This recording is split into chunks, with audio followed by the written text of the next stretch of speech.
Sahirana tanteraka ireo orinasa afaka mamalona ny fampiaran'ny governemanta amerikanina ny abatserana na 720 isan-jato amin'ireo vokatra avy etỳ Madagasikara miditra ao Etazonia. Isan'ny fanambarana nataon'ny Beatrice Chanchinio, filohan'ny vondron'ny mpandraharaha amin'ny orinasa afaka taorian'ny fivoriana mikatotrano no tanterahana tetsy Anosy momba ity fepetra vaovao izay napetraky ny filoha amerikana Donald Trump ity. Ahina ny mety sy ny fandroana piasa sy ny fandefasana azy ireo chômage technique fantena azo antoka hoy izy dia ny fanajanonana fikarohana piasa vaovao. Saika ny tsena amerikanina tokoa mantso no hanondranan'ireo orinasa afaka ny vokatra vokarin'izy ireo indrindra fa ireo misehatra amin'ny fanjairana akanjo.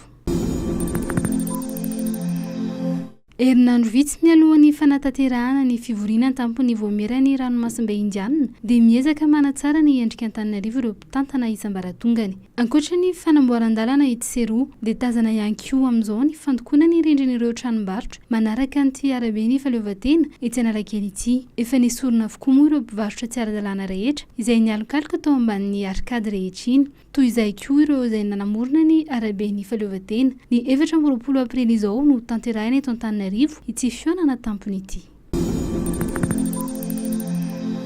Nandefa taratasy fangatana amin'ny fanjakana malagasy ireo mpandraharaha manodidina ny FITATERANA an-dranomasina izay mampitohy ny Madagasikara sy Kaomaoro ny amin'ny jerena ny sakana tsy mampirindra ny fanohizana ny fifanankarozana an-dranomasina eo anivon'ireo firenena roa ireo. Raha ny ao anatin'ity taratasy ity dia mangataka izy ireo ny hijerena mandritra ny filan-kevitry ny governemanta sy ny filan-kevitry ny minisitra amin'ity herinandro ity ny fanapahan-kevitra mirenana amin'ny laonina izany fifanankalozana izany. Na dia efa naverin'ny fanjakana malagasy nosokafana aza ny fitaterana an-dranomasina amin'ireo sambo ho any Kaomaoro sy avy any Kaomaoro dia mbola misy hatrany ny fifandirana terak'izany. Raha ny tasitra nataon'izy ireo dia mbola misy sambo malagasy miraikitra any Kaomaoro nanomboka ny volana Oktabra raha efa tokony hiverina eto Madagasikara. Misy ihany koa ny fidirana somary sarotra ao amin'ny serana sambony Kaomaoro ao Manohy sy Adjunna raha ny volazan'izy ireo dia noho ny mbola fisian'ny tsy maintsy fanaovana chimioprophylacsie ho an'ireo sambo sy tatsambo ary mpandeha avy any Kaomaoro taorian'ny valana aretina kolera tany an-toerana.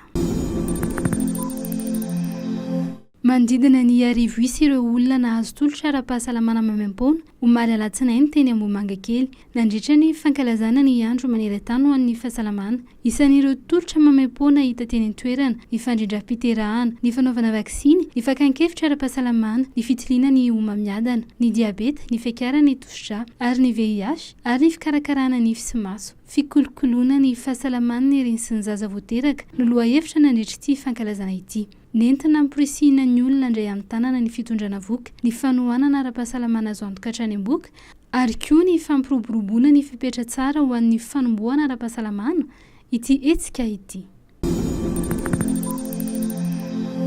Ekipa miisa 7 hatreto no fantatra fa efa nahazo ny tapakila hiatrehana ny ampahaefa-dalana ny fiadiana ny tompondakan'i Madagasikara eo amin'ny taranja baolina kitra diviziona voalohany taorian'ny andro fahasivy. Ao anatin'ny andro roa farany noho izany dia mbola misy toerana iray iadivana. Raha ny filarana vonjimaika dia ireo fito voalohany ny AS Fanalamanga, ny Fossa Junior, ny Disciple FC, ny Elgeco Plus, ny CFF Andoranfotsy, ny Adresayary, ny Kosfa no efa tafita. Ny Uskafut, ny FC Rouge, ny AS Avenir Saint-Anne ary ny Mama FC kosa no hiady ny tapakila iray farany ameno valo ny atrika ny ampahaefa-dalana. Ny Tsara Mandroso FC kosa dia hanapitra ny topilalaovana 6 izay mbola misy andro roa.